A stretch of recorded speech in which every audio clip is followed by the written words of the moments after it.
Good morning students. Next topic है introduction to C. ठीक है।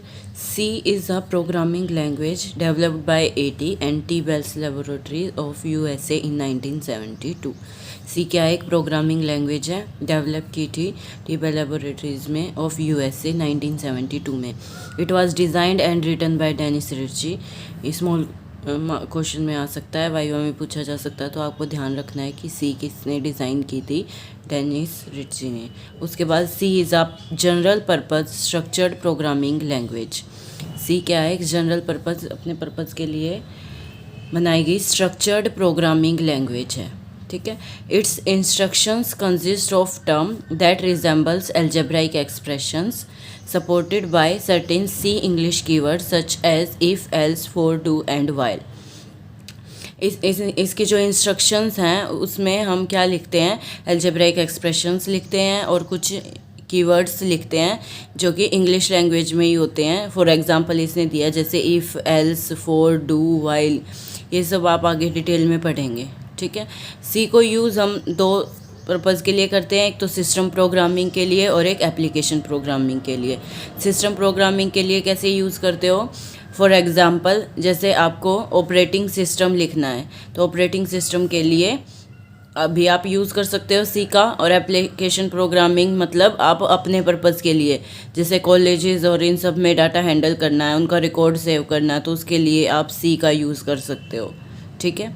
या अपने मैथमेटिकल इक्वेशंस हैं, कोई भी आगे जैसे आप न्यूमेरिकल एनालिसिस में सारे मैथमेटिकल फार्मूलाज हैं उनको सी के हेल्प से करोगे। ठीक है। तो इस टाइप से, या फिर शॉपिंग मॉल्स में ट्रांजैक्शंस हैंडल करनी है उसके लिए जो प्रोग्राम्स चाहिए, वो सब किसके एग्जांपल हैं? एप्लीकेशन प्रोग्रामिंग के। तो सिस्टम प्रोग्रामिंग और एप्लीकेशन प्रोग्रामिंग दोनों के लिए ही सी का हम यूज़ कर सकते हैं। ठीक है। अब आगे हम पढ़ते हैं इम्पोर्टेंस ऑफ सी। फर्स्ट इसने कहा था program written in C language are very concise as it has large number of operations included within the language. जो प्रोग्राम सी लैंग्वेज में लिखे जाते हैं बहुत ही कंसाइज होते हैं, मतलब वैसे कॉम्पैक्ट होंगे लेकिन उसमें बहुत सारी large number of operations included होंगे उस लैंग्वेज के अंदर। It provides rich and large set of built in functions, operators and data types. Built in functions होते हैं जो पहले से ही बने हुए होते हैं, इनको हम लाइब्रेरी फंक्शंस भी बोलते हैं। जैसे लाइब्रेरी के अंदर बुक्स पहले से ही रखी हुई होती हैं, आप सिर्फ उनका यूज़ करते हो, ऐसे ही बिल्ट इन फंक्शंस होते हैं। ऑपरेटर्स, डाटा टाइप्स, ये वर्ड आगे आप डिटेल में पढ़ोगे। तो ये सारी चीज़ें प्रोवाइड कराती है। That can be use to write any complex program, जिनका आप यूज़ करते हो प्रोग्राम को लिखने के लिए। ठीक है। उसके बाद C language is more reliable, simple and easy to use. Reliable है, बहुत ही सिंपल है और यूज़ करने में क्या है? ईजी है। C program are highly portable as compare to other high languages. High portable का मतलब क्या है? It means that C program written on one computer can be run on another with litter or no alteration. बिना कोई changes किए आपने एक computer पे अगर सी प्रोग्राम लिखा तो उसको आप दूसरे कंप्यूटर पर भी रन कर सकते हैं। ठीक है। It provides only 32 keywords. इसके अंदर टोटल 32 कीवर्ड्स हैं। कीवर्ड्स को अभी हम पढ़ेंगे डिटेल में। C language is format free language. It is well suited for developing both system software and application software. ये मैं आपको पहले भी बता चुकी हूँ। अगर आपको सिर्फ सिस्टम के लिए सॉफ्टवेयर बनाना है या फिर एप्लीकेशन सॉफ्टवेयर यानी कि किसी जनरल पर्पज़ के लिए बनाना है, तो दोनों के लिए ही हम सी का यूज़ कर सकते हैं। क्यों? As it combines the capabilities of assembly language with feature of high level language. क्योंकि ये दोनों ही लैंग्वेजेस की कैपेबिलिटीज़ को कंबाइन करती है, दोनों लैंग्वेजेस की तरह काम करती है, असेंबली लैंग्वेज भी और हाई लेवल लैंग्वेज भी। ठीक है। उसके बाद है C compilers are commonly available for computer of all sizes. कितने भी साइज़ का कंप्यूटर हो, हर टाइप के कंप्यूटर में सी कंपाइलर्स अवेलेबल होते हैं। मतलब हर सिस्टम के अंदर आप सी रन कर सकते हैं, सी में प्रोग्रामिंग कर सकते हैं। C is a structured programming language. A program can break. Structured programming language का क्या मतलब है? ये बार बार बोल रहा है ना, C is a structured programming language. इसका मतलब क्या है कि programmer can break a problem into function, module और ब्लॉक्स। एक प्रोग्रामर यानी कि आप अगर प्रोग्रामिंग कर रहे हैं तो आप अपनी प्रॉब्लम को, अगर बहुत बड़ी प्रॉब्लम है तो उसको ब्रेक कर सकते हो छोटी छोटी प्रॉब्लम्स में। ठीक है, जिनको मॉड्यूल्स या ब्लॉक्स बोलते हैं। A proper collection of these modules make a complete program. बाद में आप उन सबको कंबाइन करके एक कंप्लीट प्रोग्राम बना सकते हो। तो इससे क्या होगा, आपके प्रोग्राम की डीबगिंग, टेस्टिंग और मेंटेनेंस ईजियर हो जाएगी। डीबगिंग मतलब कि उसमें अगर आपको एरर्स हैं और एरर्स रिमूव करने हैं तो उन एरर्स को ढूंढना, ठीक है, उस प्रोग्राम को मेंटेन करना क्या हो जाएगा, ईजी रहेगा स्ट्रक्चर्ड प्रोग्रामिंग के through.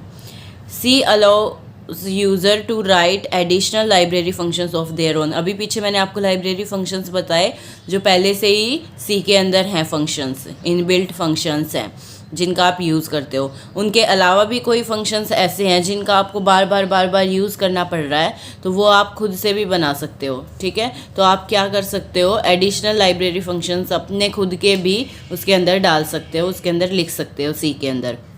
Thus the features and capabilities of this language can be extended easily by the users। तो इसकी जो कैपेबिलिटीज़ है लैंग्वेज की, वो आप क्या कर सकते हो, एक्सटेंड कर सकते हो ईजीली, ठीक है। ये इसकी इम्पोर्टेंस थे।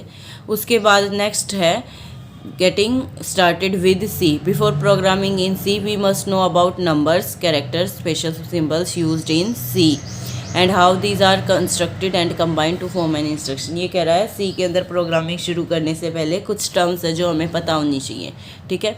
उनमें सबसे पहले सी कैरेक्टर सेट। सी का अपना खुद का कैरेक्टर सेट है, यही कैरेक्टर्स आप सी के अंदर क्या करोगे, यूज़ करोगे। लाइक एनी अदर लैंग्वेज, हर एक लैंग्वेज की तरह C has its own character set. Characters are used in programs to form identifies numbers and expressions. Programs के अंदर हम इन कैरेक्टर्स का यूज़ करेंगे क्या बनाने के लिए, आइडेंटिफायर्स, नंबर्स और expressions. The character set in C consist of upper and lower case alphabet. क्या क्या सी कैरेक्टर सेट में, अपर केस अल्फ़ाबेट भी और लोअर केस अल्फ़ाबेट्स भी, ठीक है, डिजिट्स भी 0 to 9, कुछ स्पेशल कैरेक्टर्स भी और कुछ वाइट स्पेस कैरेक्टर्स भी, ठीक है। The alphabets and digits are together known as alpha numeric constants. जो अल्फ़ाबेट्स हैं और डिजिट्स हैं, इनको कंबाइन करके इस सेट को हम बोलते हैं अल्फ़ा न्यूमेरिक कैरेक्टर्स, ठीक है। The entire character set is given below. तो ये आपके पास टोटल सी कैरेक्टर सेट है।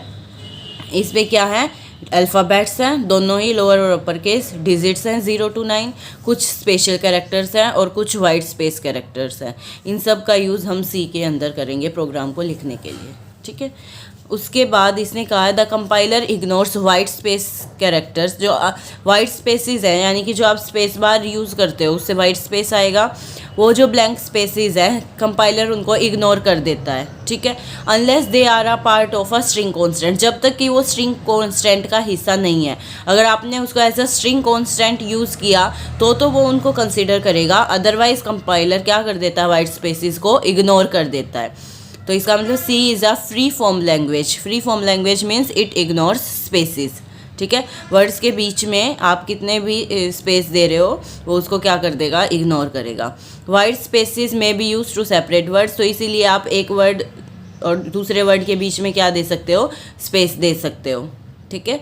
However they are not used in between the keywords and identifiers. लेकिन आप कीवर्ड्स और आइडेंटिफायर्स के बीच में ये स्पेसेस नहीं दे सकते। कीवर्ड्स हम आगे अभी पढ़ेंगे, रिजर्व्ड वर्ड होते हैं, उनको एज इट इज़ यूज़ करते हैं, तो उनमें आप कोई चेंजेस नहीं कर सकते। आइडेंटिफायर्स भी आगे हम पढ़ेंगे। ये आप वेरिएबल जो आप नेमिंग दी थी, जैसे फॉर एग्जांपल आपने सम ऑफ 2 नंबर्स का एग्जांपल किया था, तो उसमें 2 नंबर्स का सम आपने तीसरे वेरिएबल में स्टोर किया था सी में, ठीक है। वो तो छोटा सा नाम लिया था, आप कोई और बड़ा नाम भी रख सकते थे, उस वेरिएबल का सम भी रख सकते थे। तो उसमें उन आइडेंटिफायर्स में आप स्पेस नहीं दे सकते। तो इनको छोड़कर बाकी आप वर्ड्स के बीच में स्पेसिंग दे सकते हो, कंपाइलर उनको इग्नोर कर देगा, ठीक है। उसके बाद है ट्राईग्राफ कैरेक्टर्स। ट्राईग्राफ कैरेक्टर्स किस लिए यूज़ करते हैं, many keyboards may not support all the characters that belong to C character set. जितने भी अभी आपने सी कैरेक्टर सेट में कैरेक्टर्स पढ़े हैं, सारे कीबोर्ड्स उन सबको सपोर्ट नहीं करते हैं। तो कुछ ऐसे हैं जो आपको चाहिए लेकिन कीबोर्ड सपोर्ट नहीं कर रहा, तो उसके लिए ट्राईग्राफ कैरेक्टर्स का यूज़ करते हैं। Therefore C provide a way for users to enter characters not available on some keyboards by providing the concept of trigraph sequences, ठीक है। Each trigraph sequence consist of 3 characters, हर एक ट्राईग्राफ सीक्वेंस में 3 character होंगे, which are 2 question mark, जिनमें 2 तो question mark होंगे, followed by another character. ठीक है। अब जैसे आपको ये स्केच सिंबल चाहिए तो इसके लिए 2 क्वेश्चन मार्क और एक स्लैश लगा देंगे। टिल्ड सिंबल चाहिए 2 क्वेश्चन मार्क एक हाइफन लगा देंगे। हैशटैग नंबर साइन चाहिए तो उसके लिए क्या करोगे, अगर आपको ये सिंबल चाहिए तो उसके लिए क्या करोगे, क्वेश्चन मार्क और इक्वल टू। तो अगर ये कीबोर्ड इन कैरेक्टर्स को सपोर्ट नहीं कर रहा है तो आप इनकी जगह पर इनका यूज़ करने के लिए आप ये ट्राईग्राफ सीक्वेंस यूज़ कर सकते हो, यानी कि इसके प्लेस पर ये लगा दीजिए तो ये इसी का ही काम करेगा। ठीक है। तो इसके लिए ट्राईग्राफ कैरेक्टर्स यूज़ होते हैं। उसके बाद नेक्स्ट टॉपिक है C tokens. The smallest individual unit in a C program are known as C token. जो सबसे छोटी यूनिट है सी प्रोग्राम में उनको हम कहते हैं C tokens. C program consist of tokens put together according to the syntax of the C programming language. C program क्या कंसिस्ट करती है, टोकन्स को उनको एक साथ रखती है। अकॉर्डिंग लिखना कैसे आपको, सिंटैक्स के अकॉर्डिंग। सी प्रोग्रामिंग, हर एक लैंग्वेज का अपना सिंटैक्स होता है, उसके अकॉर्डिंग ही आप प्रोग्रामिंग करते हो, तो उनके अकॉर्डिंग ही आप इनका यूज़ करोगे। इसमें 6 टाइप ऑफ टोकन्स दे रखे हैं। वो टोकन्स कौन कौन से हैं, keywords, identifiers, constant, special symbol, operators और स्ट्रिंग्स। तो ये 6 टाइप्स ऑफ टोकन्स है। अब भी आगे हम इनको डिटेल में पढ़ेंगे। कीवर्ड्स, आइडेंटिफायर्स और कॉन्स्टेंट्स, ये तो आप अभी इस चैप्टर में पढ़ेंगे डिटेल में, बाकी आप नेक्स्ट चैप्टर्स में पढ़ेंगे। नीचे इनके एग्जांपल दे रखे हैं कि कीवर्ड्स के एग्जांपल क्या है, इंट और कैर, ये अभी हम पढ़ेंगे ही। नेक्स्ट टॉपिक है हमारा कीवर्ड। कीवर्ड वैसे मैं बीच में भी आपको बता चुकी हूँ कि ये रिजर्व्ड वर्ड्स हैं, ये सिस्टम सी लैंग्वेज के अंदर पहले से ही हैं और जिस पर्पज़ के लिए लिखे गए हैं आप उसी के लिए ही इसका यूज़ कर सकते हो।